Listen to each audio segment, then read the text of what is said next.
Welcome to the show. Let's talk esports. Like if you were sitting with Valve right now, what are the things that's core to all of us? And then we'll go to them with a little bit of an agenda. I've met with Valve every major I go to, either as just Scott or when we were going through the PEA stuff, because they ask me opinions on stuff. Because again, they also know that I've been a fan of their game longer than them. That's SirScoots, talking about the Player Association, which he has helped to spearhead in recent times. The players having a more unified voice under this association could absolutely serve to change the ecosystem as they interface with Valve in a more organized manner. But that's not the only thing we discuss. We go through Scott's history, why it is he is credible to be in such a lofty position, and what experience he has to really guide him in making sure that it succeeds in the best interest of CSGO, as well as his general thoughts on what the major issues are currently with the ecosystem as it is. But without further ado, I bring you SirScoots. Okay, I'm here with Scoots. SirScoots. You are, and I don't mean this in any offensive sense, but you are effectively one of the elders in the community insofar as you've just been around. I mean, we haven't been around in esports for very long, so you're the elder of something that's not been around for. I'm trying to save myself here, but you've seen it all. And recently, you've been brought into the spotlight a little bit more, or rather, I should say, you've been involved in a bit more of a hands-on way than I guess previously, because you used to be doing loads of content and talk shows all the time. It felt like you were a very, very present critic and pundit in the scene, and obviously previously you're very involved with EG back in the days, but now you've decided to head the Players Union. This is something that has been in the works, or people have been trying to do it for quite some time, and it's been a source of great frustration for players, for tournament organizers, for many people, because it just never got off the ground. But you managed to be the guy to spearhead that. So would you like to tell me about why did you decide to get into it, and what are your hopes and desires with it? Yeah, first off, thanks for having me on the show. It was chatting with you. Yeah, so I guess you'd have to go back probably, I guess at this point, 3 years or so. And actually it would be right around, because I can even pinpoint one of my first conversations with a player about the idea. And this was before the PA situation where they asked me to help them kind of get out of the sticky wicket of PA, forcing them out of leagues and in the league, which led to bigger conversations about, hey, you guys should organize your voice sports. But I can actually pinpoint your guys' first, face it, when I say your guys' first event, ECS at Wembley. I was working it as one of your hosts. And at that point, it was public knowledge that the players in North America and in Europe had literally some Skype groups, right? Because people were talking about it in public, the players in a Skype group, they're trying to, and they would get in these Skype groups, and if they had a hot button issue that month, whether it was tournament related or they were trying to figure out what they were all worth for contract negotiations, so they had this loose little set of conversations going, right? And I remember at one point someone was asking them well, you're going to use that to get everyone unbanned, and but it wasn't really much going other than some meetings. And I bumped into Jordan, nothing at that event. And I'm like, hey, are you these Skype groups? Because I always thought it was a good idea. I'm like, these guys, they compete in the server, but they should be chatting outside of the server because they have very like interests and like needs in the sense of their job and the ecosystem. I was like, oh, cool. They're talking about shit. They can fight inside the game, but they all should worry about tournament specs, computers, travel, and because it affects them all. So then that's what they were kind of doing, right? I think they would bitch about tournament specs and monitor stuff and talk.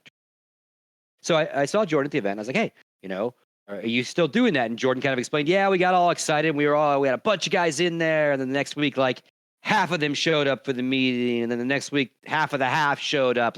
They instantly dwindled once the hot button issue was gone. And I'm like, man, that's unfortunate, man, because it's really smart that you guys are kind of starting to talk and get organized, because now you have team owners organizing, right? PA existed, but there was no drama with PA. They just already announced that they were a team organization, basically, right?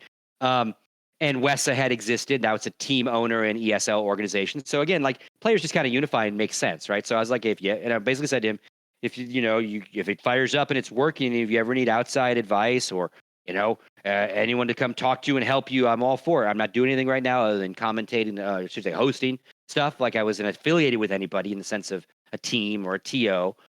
So I offered kind of my services to Jordan, say, if you ever need, Jordan used to play for me, right? So he played for EG. We have a friendship. I think he respected me as an owner. I respected him as a player. And we're also mates. So, and again, did the event, no big deal. But then, fast forward several months later is when PEA blows up. Jordan's involved in that. Team was involved in it. That's when they reached out to me and said, hey, we need help. So it kind of started with just checking on them to what was already happening, right? Oh, you guys are already talking about shit. Cool. Fast forward, PEA, big drama. Out of that, North American players kind of get the idea and the reasoning behind uniting a voice for all sorts of reasons, not just to like tell their team owners we don't like this, but like just the general idea of unifying your voice. And then that led to Europeans reaching out to me and saying the same thing. Hey, what is this PA thing? We were worried about Westa doing the same thing. They didn't do it. What's going on? That led to this conversation about a player association, global player association. And that's how I got involved.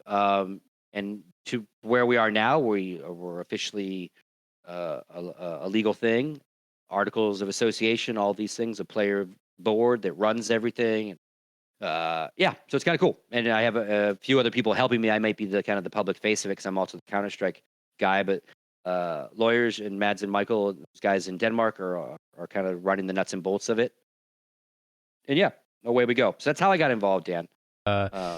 So I think I robbed you of being able to introduce yourself, and I feel as though anyone who's perhaps new with CSGO perhaps won't understand how ubiquitous your presence has been in esports, as I alluded to in my introduction of you. So how would you briefly describe yourself, the past of Scoots and esports, and also the present, and what the difference is, over the years, because of course it's really tied in, I think, to what makes you qualified to have such a role, because I think to the outsider they may look at you and think, well, you're not a player, or you haven't recently been a team owner or manager or something. Where does this guy fit in, and why is he credible for this?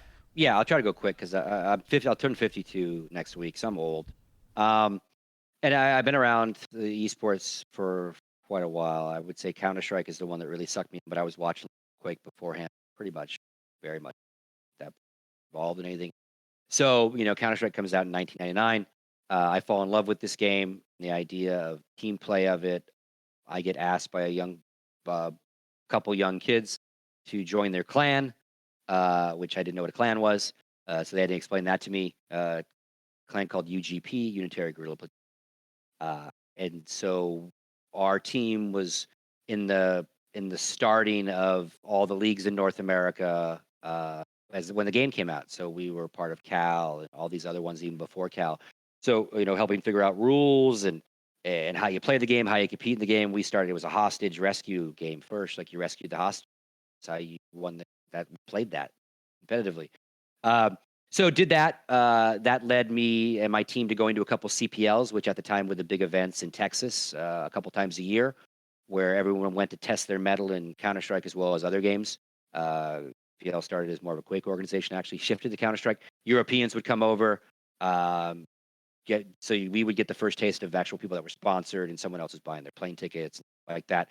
We were more of what I like to say, like a Tuesday softball team or a Tuesday bowling team as a clan. We were never going to be superstars. We were kind of good before it was. A lot of people were trying to be good. Like there is a reputation of like the players of EG went on to do great things. Moto is quoted as saying that our team motivated him to become a pro and be better at the game. He never played for us, but guys like Bullseye, who went to go on and play for EG. Bullseye, Bombs played for 3D as us. Like we some of these guys played for us first. Bloodshot, famous Evil Geniuses player from Canada, played for UGP first. We were kind of a West Coast just clan to beat for a long time on the ladders. Quickly, again, once the game picked up steam and people really started to get good at it, we did not keep up, and it turned into a business, so to speak, where we turned into a professional. Again, we'd save our money, pool our money, go to CPLs to get our ass kicked by the Europeans. That led me to bumping into guys from Got Frag who were starting this fledgling esports news site because they were all sports heads. And they realized that there was a hole to be filled with telling the world about these events. Like this is pre-live streaming, pre-instant internet, like Twitters, Facebooks. And so how do you follow the sport? So met them, hung out with them, didn't really do anything with them, kept UGP going. met guys like Alex Garfield as well, who I ended up working with at EG years later. But kind of the same crew of people. Like again, my very first interview, like Keaton was on SK, right? Did some interviews with some friends of mine, like Alchemist, who ran a little media company that him and his buddies were trying to do, again, to get free rides to CPLs to make content. Did some interviews for him and stuff. But UGP was never really going to be anything like big in that sense. But the space was slowly starting to become like, oh shit, like there's sponsors here, Intel's here, AMD's here, like CPL's got these video card companies here, the endemics are. This is interesting. This is sports like, right? I always thought that. I'm like, oh shit, this isn't just us nerds. Like, there's us nerds watching, but like this is actually very sports like once you kind of package it. And we obviously could watch Half-Life TVs and all different ways to. For that, we listened on the radios, right, so to speak, to our esports. Anyway, so I end up having some conversations with Alex Garfield, who was working at I rabbit ear quote. You can't see me, but he was like volunteering. And he was running the media department of GotFrag's like review section. GotFrag had a big demo section where you could upload demos. People would review your demos. Pro demos went up there. A lot of people were making frag movies, so we had a whole repository of frag movies that would go up. And Alex was starting this like review the frag movie thing, right? So he's like, "Hey, you wanna like review some movies?" Alchemist. I think Alchemist was doing it as well. Alchemist was making frag movies. One of the greatest frag movies ever. Electronic Warfare. If you all have never seen it, watch it. So what time frame was this? Is like 2006 or something? 2005? Early 2000s. Maybe even a couple years before that. So they finally. So I end up in like their IRC channel, right? And the bosses have GotFrag, Midway, like Lee Chen. We're like, what is Scoots doing in our shit, right? Like, what is he doing? And I was in Alex's little world, like reviewing like 2 videos a week or whatever. Did like 3 weeks. And they grabbed me and they're like, "What are you doing?" And I'm like, Alex just asked me this. Is like, "Why don't you come help us for real?" Because they'd met me. They knew I wasn't a kid. They knew I was actually an adult. At that point, I was a full-time event logistics planner. So I was traveling the world for corporate clients, like helping throw big events. And so, which is nothing like journalism or running a website per se. So, but that led to conversations with them like, like this, what can I do? I can help you organize shit. I can be a editor type. They were building new websites and all this stuff. So I ended up joining them again, first as a volunteer basis with like getting some options for stock, that kind of pay. Eventually do that for several years. We get eventually bought out. Before we get bought out, Alchemist has joined. GotFrag blows up. It becomes like people look at halflifetv.org now, I guess, in our world in the sense of their CounterStrike news. GotFrag was that in a far more visually graphic way earlier, I guess. Like it was a good looking site. A lot of content. We did stats before Half-Life TV. When GotFrag existed, Half-Life TV was a Half-Life TV provider. That's what they did, right? Like if you needed a Half-Life TV for your game, you went and logged in and they gave you one, right? It was cool. That's the service they provided. But then when all the news sites slowly started to die, they kind of quickly went, "Whoa, let's pivot." Anyway, they do great work, but very similar, right? So kind of the Half-Life TV of the day. But we also we started siloing into other games, Day of Defeat, Quake, because we'd have people that would want to write, but they weren't Counter-Strikers. We're like, yeah, we'll open a Quake division. You want to do that, Again, trying to grow this media property. So do that for a couple years. We do get bought by MLG. By then, I focus on the broadcast side of it. We were watching our friends like DJ Wheat, who doing ITG and Quad V's of the world, Red Eye and those guys, and TSN, and they were kind of doing sports coverage, but they were doing it. We were kind of traditional print. And they were doing TV and radio, right? And we're like, why we should be doing that again? Just like you and I were just chatting about Half-Life TV's now doing a show. We were like, why are we not doing that? Why are we not adding that kind of content to our repertoire? ESPN does all sorts of content. Well, we should be doing that. So we started streaming shit too, right? Shows and coverage. And MLG buys us. We open a broadcast studio in Phoenix. Do that for about a year and a half or so. They start paring everything down. They ask us to, I'm kind of really trying to speed this up. They ask us, those in GotFrag that they liked in the TV side of it, to move to New York. A couple of us said, no, thanks, don't want to move to New York. I lived in Phoenix, still live in Phoenix, same house even. I was like, nope, not going to New York. Nope, can't pay me enough. But thanks for the ride. It was fun, I guess. When they bought GotFrag, we all got a little bit of money because we were shareholders, so it's kind of neat. But I just didn't want to keep working for them. It was going to be doing more Halo work. It was Orc. It's not for me in maybe if I would have been 10, 15 years younger, that would have been a hell of a ride. Because obviously the MLG years later gets bought by Activision and they haven't gone anywhere. But it would have been different, right? As a Counter-Strike guy.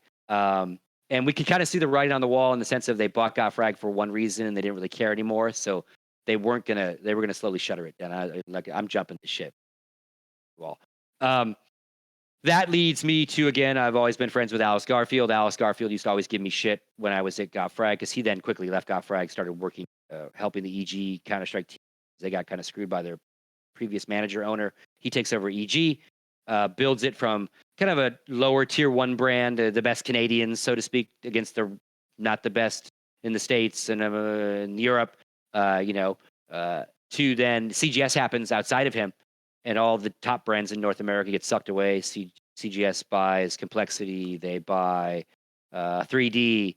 They buy a bunch of GMs that run the other teams like Pandemic and Jack's Money Crew. So basically, this huge vacuum evolves around the brand of Evil Geniuses, right? Because his players leave. His Counter-Strike team becomes the Chicago Chimera, but he's still an independent guy running like a team that can still get sponsors. So he swoops in. He gets all the sponsors that can't sponsor these teams anymore because CGS doesn't allow them to go with, right? And like Intel is sponsoring 3D and Complexity's got a big peripheral. Like they've got the money in North America that is spending in the space at that time.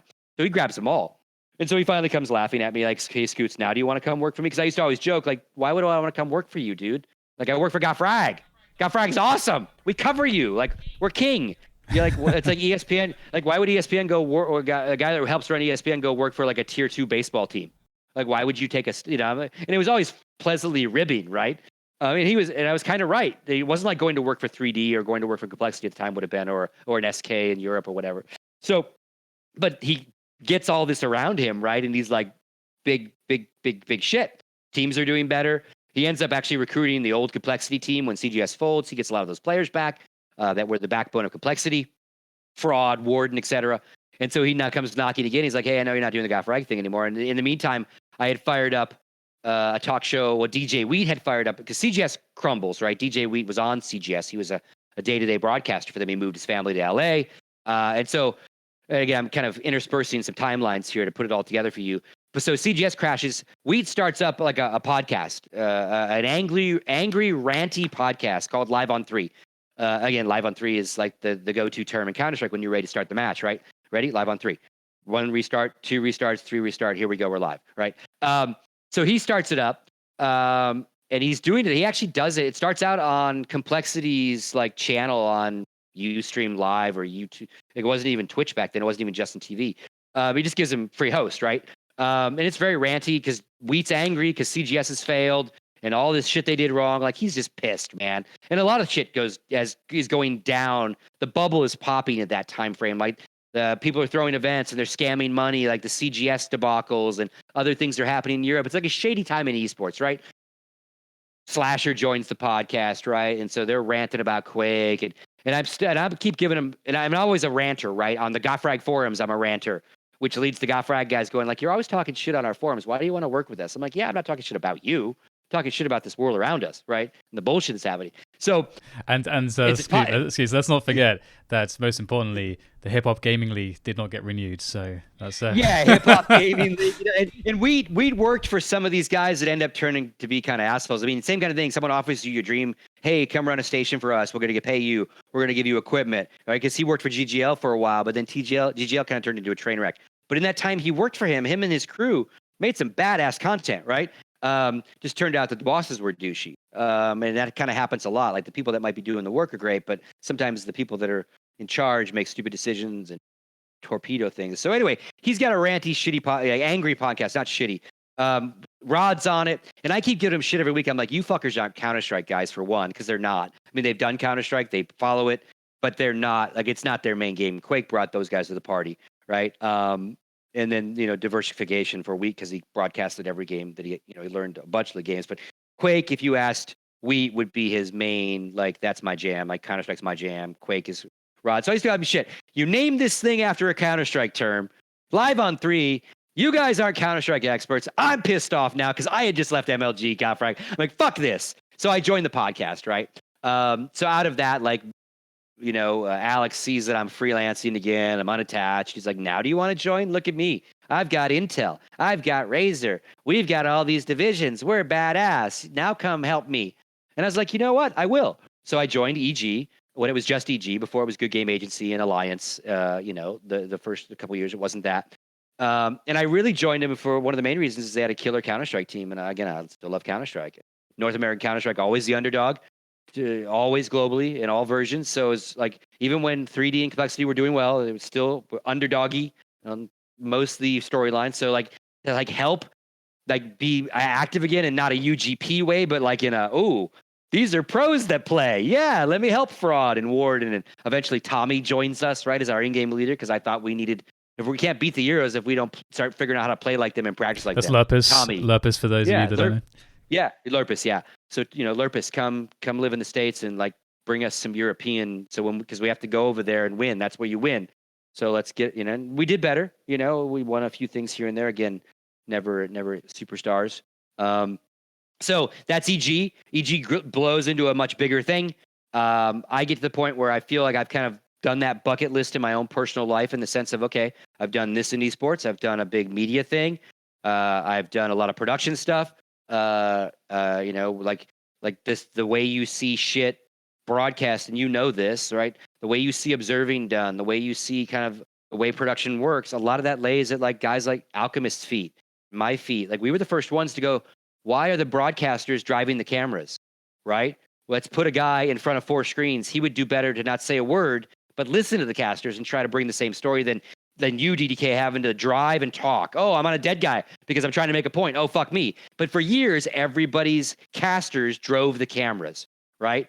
And it's just, you can only get so far with the entertainment value. It's one thing in Quake. Yeah, Quake is actually probably, because you're going between 1 and 2 guys. But if I also said, hey, in our production, we want to do a bunch of third angle cameras over different spawn points and over like the armor, that would be hard for you to drive, right? Because you're talking, right? No chance, So yeah. It depends on the production value you want. But yeah, back in the day, Quake and a caster doing it actually makes more sense, because you want to go quick, right? Because your thought has to immediately, is Dehang gonna grab the quad, and you need to, you can't wait for a production guy to be ahead of you on that. So, but again, CounterStrike, so we were the first ones to put 4 screens up, right? 4 in games and a laptop for the mini map, right?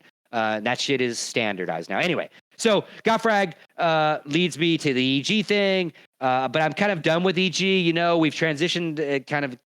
North American CounterStrike is not what it is anymore. We're going heavy into StarCraft, and the world, like esports, are changing. Not necessarily my favorite games. Incredible skill games. Like, I learned so much during my time at EG for StarCraft, because I wasn't a super Brood War nut. I knew of it. I knew how hard the game was. That's for damn sure. But I didn't follow it. But it was just kind of, I'm one to go in and out of things as like my karma tells me to, and my soul tells me to move on and check something else off.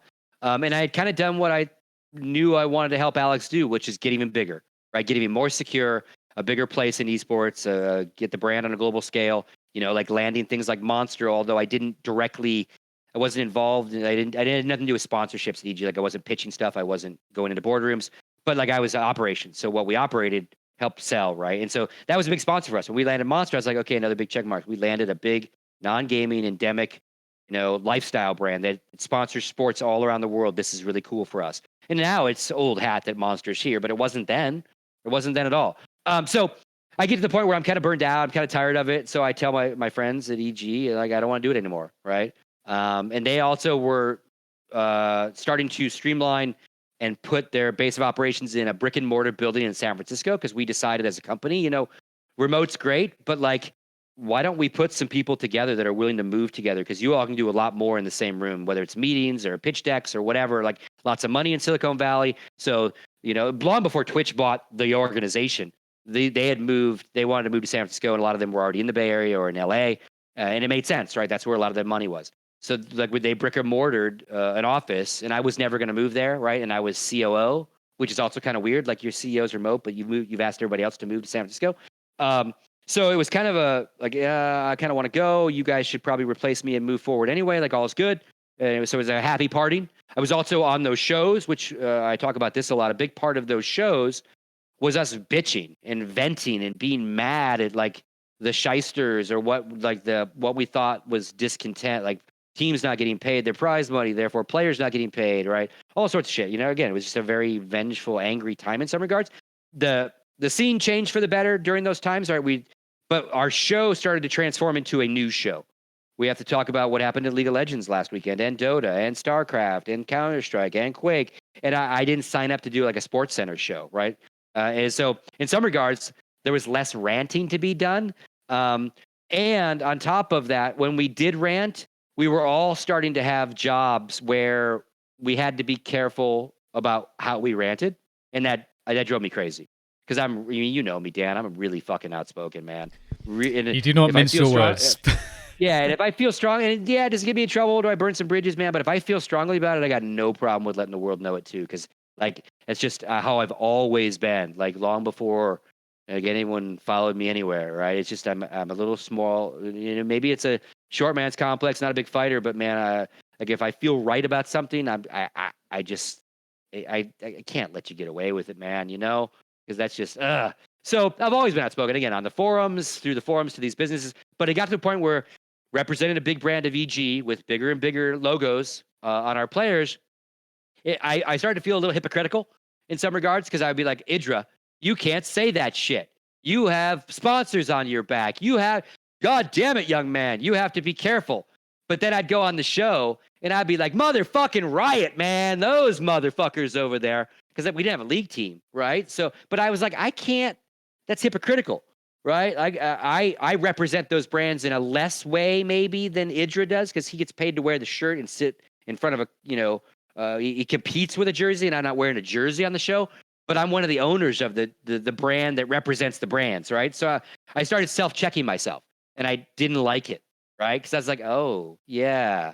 I knew at the same time Slasher had some jobs. He was on full-time payroll being a journalist, so like he had to check, and Marcus was working on Twitch and shit. So like there was checking on all three of us, right? And it was maybe quiet and never really spoken about. Like we weren't intentionally doing like, oh, I can't mention that because I'll get in trouble. But it just was happening, right? This shift of an angry podcast to a news show was happening, and people would get mad if we didn't talk about Dota. You didn't talk about secret beating blah blah blah Dota. I didn't fucking watch it.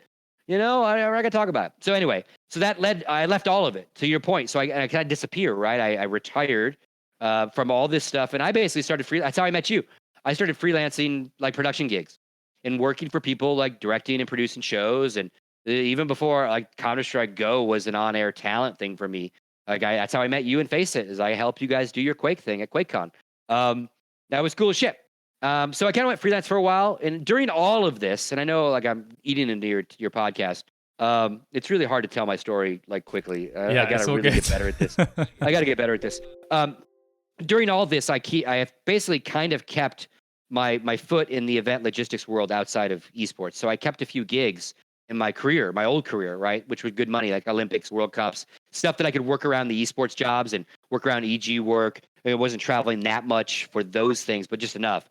So I could always fall back into like career one for me if like the esports thing all went away. Never really did. If anything, I've retired from that now too.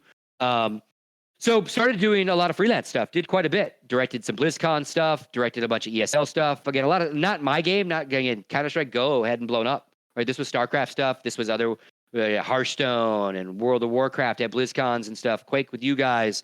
And then CounterStrike Global Offensive shows up. Right.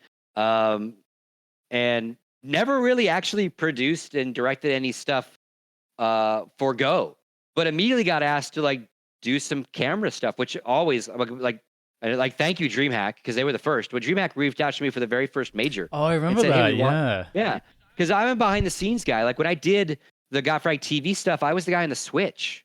Right now, I did a few interviews here and there, but like that was never on air.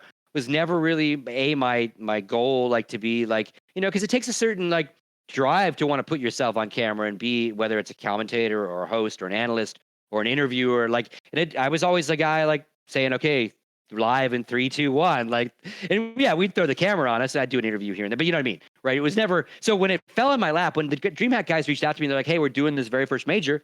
We know you're a CounterStrike guy. You kind of know the North American scene.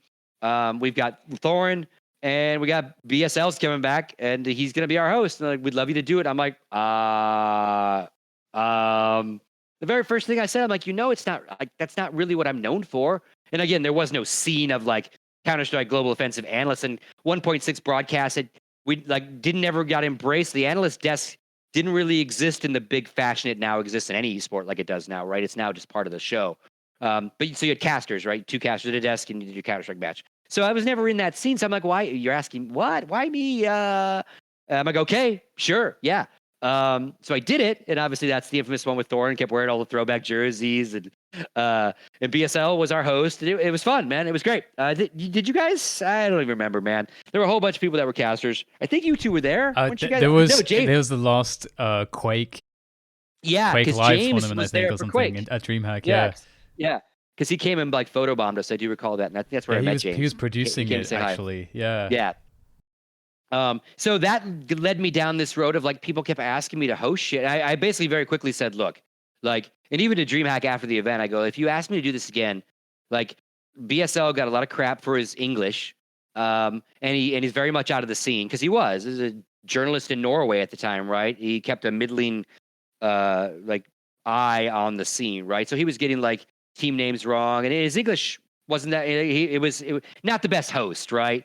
He would be a better analyst, right? Because he knows the game backwards and forwards than he would be a have the guy in your ear like bullshit host, right? So I'm like, if you ever do it again, like I'd probably be better if I was a host, right? I think I would be better because I'm not necessarily an analyst. I don't deep dive like these guys. My history can be replaced by people of what I know. Like I don't know what Thorin knows. My anecdotes aren't as great. Like it's just like not like that was fun. Thanks for having me. But like if I do this again, I should probably like anchor your desk. I'm more of a production guy, so that is more of a production to talent position anyway, right? And so I ended up doing a lot of that, right? And again, basically people are better at it than me, and I started saying no to some events out of moral fiber over some weird shit. Anyway, and so I started getting less and less work, and so I stopped doing. I don't really do any of that anymore. Any on-air hosting either. But in the meantime, in the last couple of years, obviously the idea of the Player Association fired back up out of the PEA drama, getting full circle here.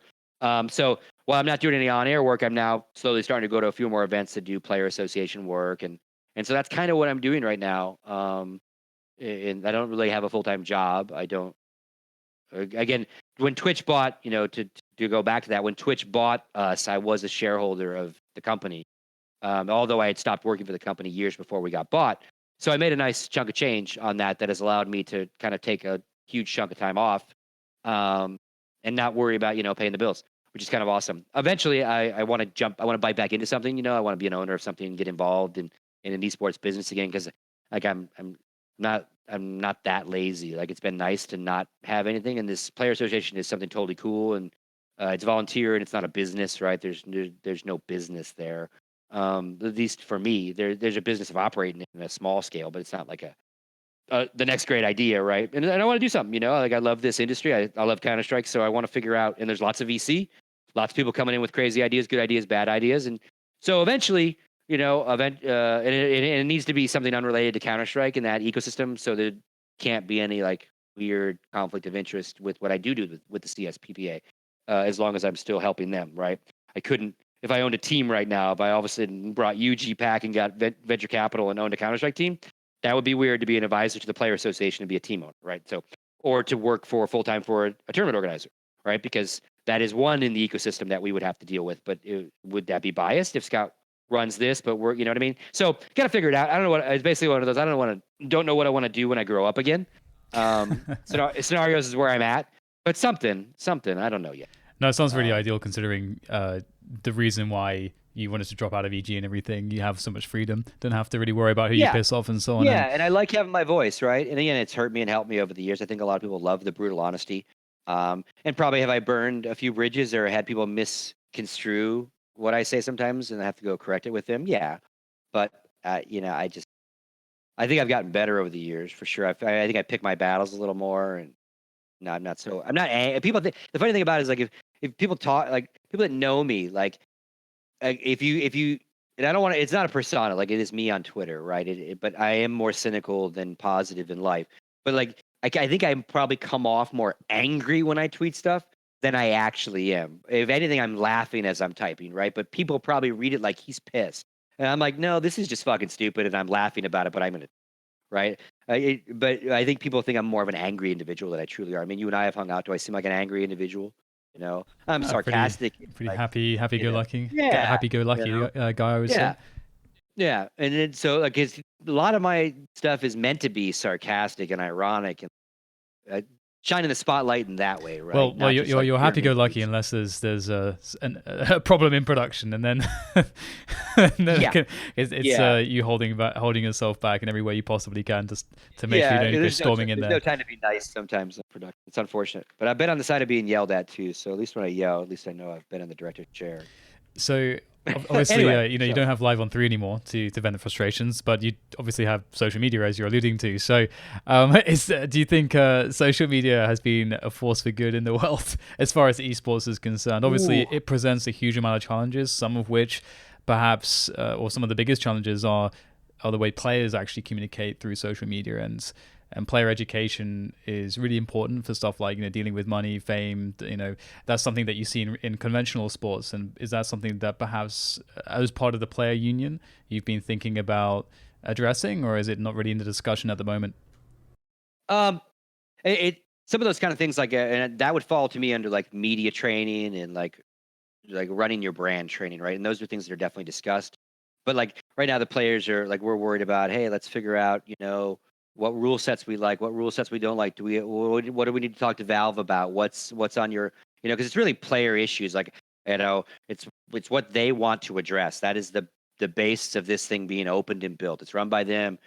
So while we advise, like, I don't go running to them and going, you all need to get pissed off about it's like, so it's what, so the goal of the association would certainly be, to have, resources in place for players, like again, currently, like we offer legal advice. If you needed people to read your contract, if you need advice on that, if you have questions about it, we're helping some players track down prize money. And again, we don't really have any legal. Like, you can't go knocking on somebody in China and go, "You owe prize money," and like that. You just have to hope that it's one more like piece of legitimacy asking them about it. Like, we don't have any legal grounds to magically get their money like anybody else. But it looks like it's a more formal ask for stuff, right? So, like, again, fighting for player rights is a big part of it. Those kind of rights, when they get screwed by stuff. Is it easy to interface with Valve, as you mentioned previously? How is that going? We haven't. We've had one official meeting with Valve, and it was like the last major, but it was. I would say it's unofficial because we weren't legalized yet, like we are now, in the sense of articles of association in Denmark and all these things to like actually run as an association legally. Now we are, player board, voting structures, all those kind of things. That's kind of the next step of everything. The idea first, then how do you legalize it? Now we've legalized it. Now, what do we worry about in year 1, year 2, year 5? And so we will meet with them at the major, and come to them with a bullet list of, hey, these are things we want to talk about. No, I guess you can't share any of those bullets. No, I wouldn't want to now because like right now, I tell you, because actually right now the homework to the players on the board is like, start talking to the your players, and as well as just, your bucket list. Like what's on your, like if you were sitting with Valve right now, what are the things, because out of that, then we have some group discussions that, okay, that idea is, that's a secondary idea. That's a good idea. That's core to all of us, and then we'll go to them with a little bit of an agenda. I've met with Valve every major I go to, either as just Scott or when we were going through the PEA stuff, because they ask me opinions on stuff. Because again, they also know that I've been a fan of their game longer than them in some regards, right? And I'm not the only one they talk to. Don't get me wrong.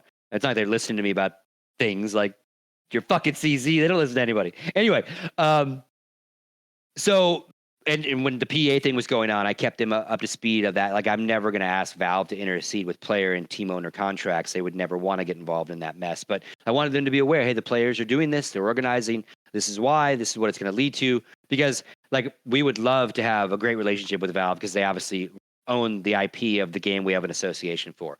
So it'll lead into, this first one will be, hey, we're back. Now we are legalized. Here's what we're doing. Here's what the players want to address.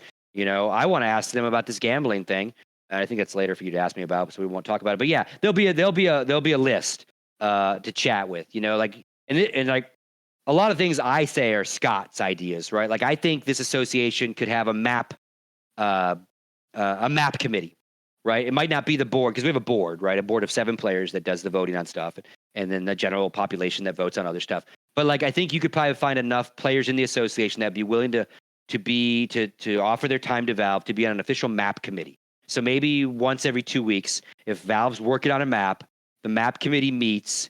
The players have played the map, and instead of the map dropping and players, because again they have to balance for everybody, right? And the players do understand that, but a more concise way, Dan, I guess at the end of the day, to get proper, good, solid feedback from a pro side to the developer. It could be map related, it could be gun related, it could be economy related.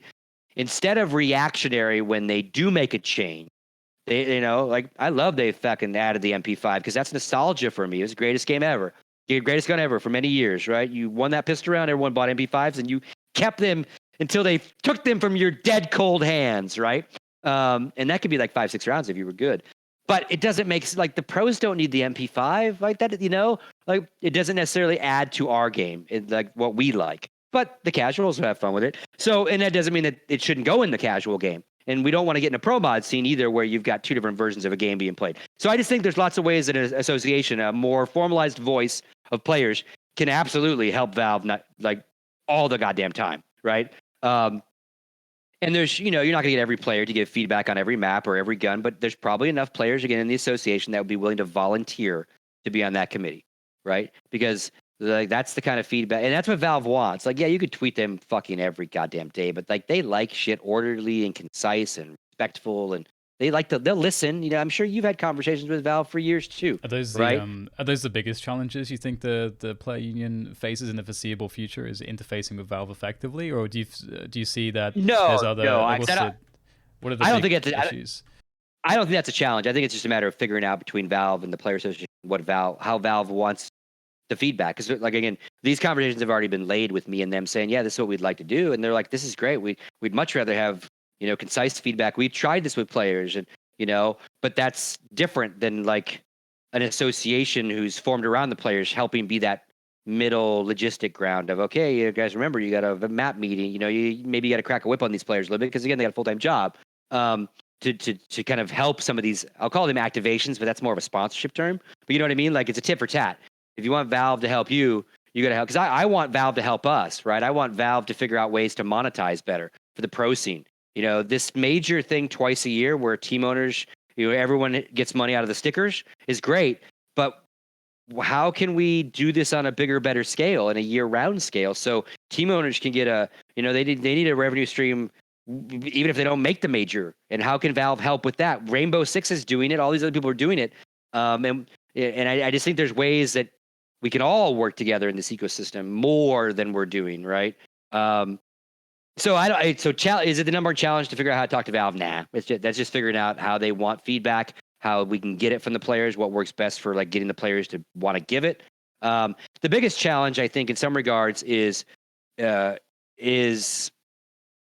I think, and it's not necessarily on the player association, but I think it can be one of the focal points to start is to do more as we can to unify the scene, right? Because I don't want to use the word cannibalistic, but I still think with a little more of everybody working together, the pie grows versus the pie getting more divided into silos. Whether it's tournament organizer silos or team, because teams are aligned by federations, if you will, WESA, PEA. And while PEA is not running a CounterStrike league, they're still a league of players. That's still a team-owned and run association. What they talk about at their meetings, I don't freaking know. But they still exist. It's a group of team owners, right, doing shit. WESA, still a group of team owners in ESL doing stuff. And so, and again, this is, again, to be clear, these are not things that the player association and the players are meeting on to discuss. This is Scott talking about stuff, right? Players are really just coming off a break. We intentionally decide not to bug them during the break either and harp on them with stuff to do for the association and get ready. It's like, no, everyone unplug, rightfully. And so, but now we're starting to ramp up, figuring out board meetings, all those kind of things. So, but for me, I look at the ecosystem and go, man, could we have a unified rule set? Like, so overtimes are the same everywhere. Our sport is the same everywhere. And you're at all these tournaments. They're very similar. Don't get me wrong, but oftentimes when you go into that first overtime, and it's not face it for you, because obviously you would absolutely have your particular world dialed. But talent is like, what are the overtime rules? I don't remember where I'm playing. Like, can we just figure it out as a sport, like what our overtime rules are? So I think that definitely goes into the discussion of the fact that we have this free market model, and I think we have it to the truest sense, I suppose, of the phrase a free market system, and obviously it has pros and cons. And in typical free market systems, what you have to do is you have to have regulation of some description. I think that expecting businesses to self-regulate doesn't really make sense. Obviously, what a business is there to do is it's there to make money, and so there's obviously a lot of things you have to safeguard against, and we don't really have I don't think we've ever really had, I don't know what your opinion on this is, but proper regulatory bodies. And it might be because Valve is sort of looming over everybody, and they have the power to shut anything down if they want to, but they seem to be very hands off. But you don't necessarily know, like, if it's gambling, or if it's like the player bans and so on. Yeah, I mean, everyone kind of runs in a silo when they run businesses in our ecosystem, right? And then you got Valve, who, since they don't run the ecosystem, is kind of in their own silo, right? They care two events out of the year, basically, for the pro level of CounterStrike. But those two meddle with the rest of the ecosystem, and they don't care, right? And I don't mean that in a negative way. Like, it's just not that team's focus, right? And it still intrigues me because it's so much Dota team's focus, the esports side of that game. Because they run all their majors and they're very involved in the entire scene. And of course, it leads to the international, which is why they probably care about the stage business before it. But it just, to me, I just treat it like, okay, this is two different game devs. Like, it's Valve A and Valve B almost, right? Smaller teams, all those different things. And Valve's got a weird, makeup on how you decide where you want to work and all that. And everything. But yeah, so to your free market point, it's kind of the best and the worst, right? Because we don't have any regulation. It's self-regulated. Like, it's regulated within the silos. So we'll take ESL, for example. They have regulated to the point where they're doing drug testing, and they work with WADA and the ISEF, right? And they're regulating their world within the ecosystem of CS. But that's where it's weird, right? And I'm not saying their regulation is right, and we should drug test and we should go down that line. But one week a guy has to piss in a bottle for ESL to win $1 million, and literally the next weekend he doesn't have to do anything for $1 million. But it's the exact same goddamn game, right? And I'm not saying there's a huge disconnect with the world about it too, but it would just make everyone's life easier if some of these things were uniformed, right? And again, these are the kind of things that the Olympics says you have to have, and our game will never be the Olympics, right? Probably because of the violence of it and the counterterrorism. But they like sports that have a federation, because a federation regulates the sport. There is no Counter-Strike federation, right? There is ESL's world, and there is Facet's world, and there are the other independence worlds that are slowly building and coming and going, right? And you all have, and this is no knock on, I know obviously you work for Faceit. It's no knock on your ecosystem, but like, you have a roster lock as it relates to your ecosystem. ESL has one as it relates to EPL. The major has a roster lock as it relates twice a year to how you qualify in and legend statuses and all these weird things. And StarLadder might have a roster lock once they start their qualification process. And I get some of that, but somewhere along the way, and again, this is, Dan, Scott, pie in the sky. What if we all sat down and said, you know what? And team owners might like this. You're all going for multi-year contracts already, right? Players like that security as well, although it can get kind of crazy after 6 months when you got 2.5 more years left on your contract and you've been cut. No one wants to buy you. Those are nuances of contracts and buyouts. But point being, what if, since we're not like sports, we're not franchised in a model where we have an on-season and an off-season and the world revolves around that. What if we went on a calendar system and everyone figured out that the rosters are going to, start getting crazy? Like again, everyone signs their contracts fiscally, right? It ends in January, or it ends in the summer opposite of January, right? So that we know that generically across the game of Counter-Strike, forget TOs for a second and what you guys do with your leagues. We now know that as long as everyone abides by their contract and everyone plays out their contracts, that the window of opportunity when you should change your rosters are those 2 months before or the month before the deadline, right? Because now, like my contract might not be up because it's a 3-year contract, right? But if it is up, it's up. I can negotiate in November, and in December, like we set up like more of an overall regulation of kind of contract clauses about when people can start talking to other people about leaving, when free agency maybe, like try to get some of those benefits of a closed league without the closed league, right? Free agency starts in December because everyone's contracts are technically up in January, right? And then all the team owners know that's when they go hunting. So people stop poaching, and maybe buyouts become less of a problem because now it's a buyout on a schedule. Maybe the leagues that run within work their leagues around those roster breaks, right? So instead of your face-it locking at one time and 2 months later EPL locking and a month later the major locks, maybe more gets on one page. And I know it's maybe very pie in the sky because these are all based on team contracts. But again, like the owner just wants to know he's got the kid for 3 years. It's probably not a hard sell for him to say, hey, can we retroactively, no change in terms, try to get these on a calendar, right? And ideally it'd be nice if players were on the same, like that's also the problem. I signed in April, right?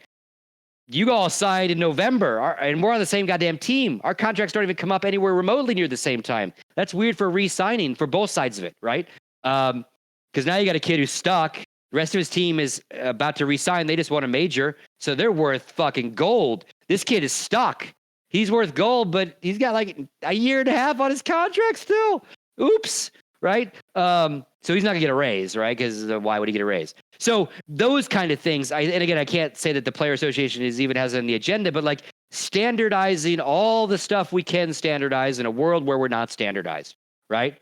Do you think this could actually happen? Is it a realistic thing to see in the future? I think the first thing is figuring out with Valve. Now that Valve is giving tournament organizers more time, right? Because the problem before was there was no time.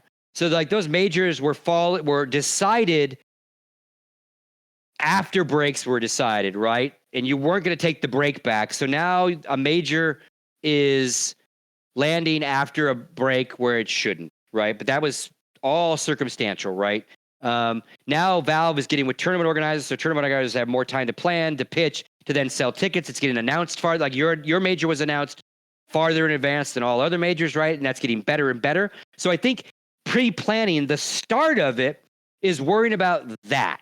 Worried about where the major drops, and there is debate even amongst players. Like, I don't think any player wants it to be right after the player break because that makes no sense. No one's ready. And to be ready, you're giving up your player break to be ready, right? So, and then some people say if the game stays oversaturated and we're going everywhere every goddamn weekend, that if you make it the very last event, like it is the crowning tip, it is the Super Bowl, and then we get our break, odds are we might be burned out, right? Because but that argument all depends on what happened before it, right?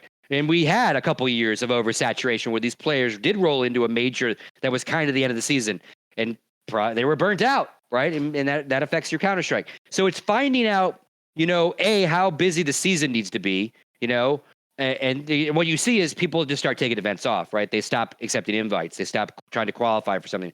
Astralis does it, right? They just won't go, right? They just won't go to an event, right? If they think that they're better off spent time at home. Now, not all team owners will allow players not to be on airplanes and in front of cameras, right? Because you got to pay the bills. So that's a fine line to walk with a team owner of the exposure and not exposure, right? But I think, again, getting with Valve, now that they're far enough in advance, getting with the players and going, okay, 2 breaks a year? If the majors are going to be here and here, let's do this together, right? And ideally doing it ahead of all the tournament organizers or most of them. So then it kind of, you set up the dominoes around the schedule, right? So the majors are in place. So therefore the player break is in place after the major. Now tournament organizers, here's your weekends that are available that lead up to it. You know when your breaks are, you know when the major's going to be. Now feed it, right? And I think that is the start, right? Now, does that lead to contracts feeding towards those majors?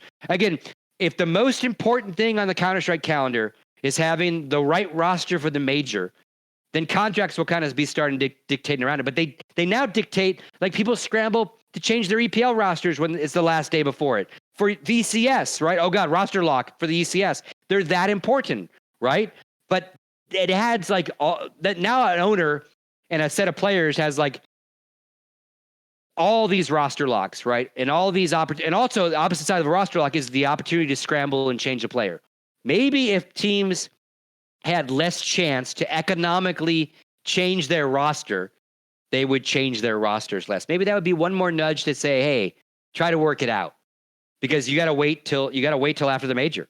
Like, again, if everyone bought into like there's only extreme trades between twice a year, maybe roster stability could become a little bit more of a thing.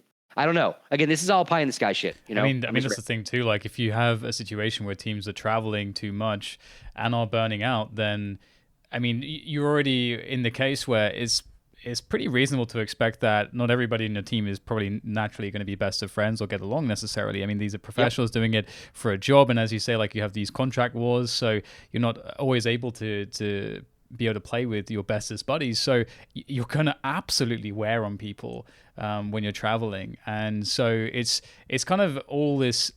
It's all a problem. Just this almost over competition, the oversaturation, and just the lack of regulation.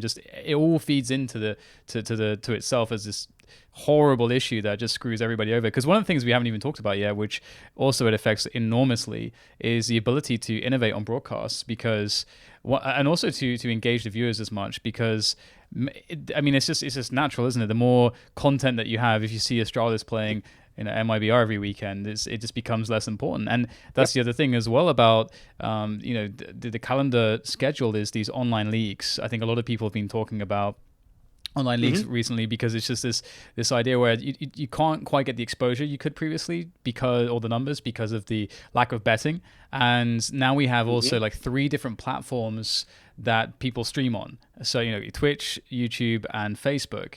And so a lot of the viewership is being diluted, and also that means that you lose the trickle down effect of viewership to CounterStrike as a whole. So that also hurts its growth from that perspective. So I think a lot of people have been considering that, and that could free up a lot of time in the calendar year. But I think, as you say, like, everyone just has to get on the same page somehow. I don't know what the unifying factor other than Valve can be, and so I guess that is the big hope, that Valve really look at this as perhaps an opportunity for a lot of profit, perhaps in the long term. That's all, often a good motivator for any business, because I think it'd be highly profitable and it would be such a shame too. I feel like Counter-Strike in the future, if it does, if Valve are too hands off, I feel like it could stand that, there will be, like, if we look at Fortnite, for example, obviously Fortnite is not an esport, but the point is that it's a new game, and it has a huge amount of hype around it, and the professional scenes are growing and growing and growing and growing. And so if Fortnite was an esports type of game, or a game that could be played in that way, we would see an enormous amount of viewership, and not just viewership, but just sponsors as well, because they're going to go where the numbers are. And so that's one of my fears, is that Counter-Strike looks like a game that's just not enticing for sponsors, and that we might sort of just get stuck. Yeah, I totally agree. And I think we already are regarded, obviously there's a pedigree to the Counter-Strike, different versions over the years, and obviously now we've settled on Go. But like, much like Dota, much like a version of StarCraft, like, these are like the granddaddies, and, knock on wood, Quake, to a far lesser commercial extent, if you will, but not a pillar of like competition extent, that's for damn sure.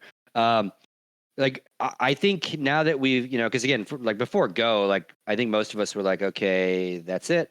It'll now be an asterisk esport, right? Because 1.6 was even starting to dwindle in Europe. It dwindled in the States before Europe, but eventually even, people were moving on to bigger and better games to watch. And it was like, all right, well, okay, right next to Quake, there goes Counter-Strike, fuck, it was fun while it lasted. And then obviously Go, and even Go had a bunch of trouble. So anyway, so I think we're now back on our legs, right? This game is back in the forefront. If you look at how much money is being given out, we're second to Dota every year since the international started giving away millions of dollars and sets a prize purse. The even cooler stat, if you look at esportsearning.com, is the amount of players that we give money to in relationship to all the other esports. This goes back to your free market versus closed, right? So, for example, and I just want to throw some of this out here, like Dota this year, because they've already added, they just added last year, Dota's number one esport is prize purse. They gave out $38 million to 991 players over 159 tournaments for the year 2017. Now, 20 some odd million of that is the international, right? So they're really at about 18 mil without the one event, right? CounterStrike, number 2 last year, 19.2 million. So take away the international, we are the biggest prize purse esport on the planet. Now, this is where it gets really fucking cool in my mind. 4,756 people got a share of that 19 mil at 897 tournaments, right? Let's look at League of Legends, right? Closed ecosystem for the most part, LCS, right? 12 mil, so 5 mil less than us, but only 1,700 players. Again, 4,700 players for us and only 165 events. So less exposure, less players, getting technically less money. Now, you could look at the cut and say, well, they got a bigger cut. So in Overwatch, all the ones that are leaguing up are the money's going to catch up in some regards because they give big prize purses, but it's divvied up to a lot less players. So like we are kind of, again, my rant, Dan, is like we are and we have been forever kind of the people's esport, right? And to your point about Fortnite, we will never, ever, ever, ever, ever have the flash and the excitement that they have of this new game, right? Even when they drop CS2 on the brand new engine or whatever the hell Valve does next, it'll just never have the hype, right? That game is an anomaly, right? Other games won't have that hype. So we have to accept that, right? But that is the market that we have to, as an esport, compete in to the marketing dollars of people that don't know any different or don't care any different, right? Where are you going to advertise? Fortnite esports, Dota esports, CounterStrike esports, fucking Fortnite, right? So to your point, I think we have to understand that we have a very solid place in the esports ecosystem as a brand. CounterStrike, not really going to go anywhere unless Valve really decides to fuck everybody, right? But where we're going to get in trouble is if the tournament organizers decide to start walking away and therefore the team owners decide to start walking away. It's going to be a harder sport to hold up, right? We know it's one of the greatest in-game esports ever built. The economy, the action, the round reset, like the game itself, and we could bitch about the guns that Valve has in there and that kind of shit, but like the game of Counter-Strike is lightning in a bottle as an esport, right? So is like, and that's what scares me is that can still not be enough, right? Because it almost has not been enough before. I mean, obviously you're a Quake guy, right? Like the dueling of Quake is like no other. But does it get recognized? Does it get monetized like that? Nope. But is it the most crazy fucking thing to watch? Yep. So it scares me, right? So, and again, on the podcast and Half-Life TV, we talked about the gambling side. This is millions of dollars that might get told to step away, right? The illegitimate shit scares me, but the legitimate shit scares me if it leaves because that's millions of dollars from Betway and other people adding to the ecosystem. So free market, right? I think what helps us, Dan, is like the free market ecosystem eats itself, right? A prime example would be Gfinity. Gfinity realized, 2 years ago, a year and a half ago, they went hard, right? They went hard for a year and a half, invested in, built a theater, brought all the tier 1 teams, tried to compete with those that were already bringing all the tier 1 teams everywhere. They very quickly realized they had to pivot, and they pivoted down to tier 2 and different games, and like they are not a tier 1 Counter-Strike operator anymore, right? By nothing other than natural selection, right? Others, are still trying. Refresh is showing up. They're going to start throwing more men. Obviously, Facet's grown as a Counter-Strike operator. So I think there's something to be said with, you do a good job, you'll find a place. If there's no room for you, you'll weed yourself out. But even with all you guys that are doing it really good, and there are quite a few of you, right? If you start naming the tournament organizers, you hit 10 pretty quick, right? That are doing pretty fucking good Counter-Strike. In different size and scope and number of events, mind you. And so to your point, how do you get businesses to stop fighting and really get together? And I need to talk about online CS because you brought it up. And because I think getting red and I've had conversations with like your bosses and the bosses of EPL because you're the two biggest leagues, right? ECS and EPL. I have said for quite a while, stop. Like, can you just stop? Like, it's the most low hanging fruit. And because I know why everybody does it, right? You do it because you've got a couple people in a studio So your overhead to create the content's less. Hours. Content hours, because you get paid by Twitch, or you get paid by Faceit, you get paid by Mixer, you get paid by and add Mixer, because Mixer's coming. So you have 4 that are going to care about esports. How many care about CounterStrike? Different story. You know, in the sense of platforms that are paying money for content and rights. So I know I've always known why the TOs did it. I mean, we did Masters Cup at EG. It was the greatest addition to running a team because it was content. We were running a league, and we had 2 guys sitting literally right behind me in my house that, you know, we had to put on broadcast, and a couple guys pushing buttons, but it was easy content for those hours. Twitch loved it. Yeah, do another Masters Cup.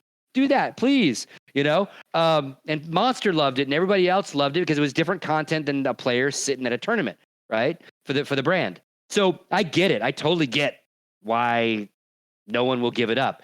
But literally, the fans can. And this is before gambling even was like got kiboshed some, right? So the viewership tanked even more. But like, it's the lowest hanging fruit. It actually desensitizes the fan about what they're going to see that weekend. Oh, I just watched Cloud9 play Optic like Thursday night. Great. Now they're playing Saturday.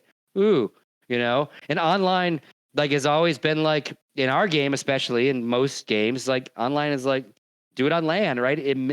There's a reason we'd say that shit, because it didn't matter. It didn't matter what you did on LAN, online, you know?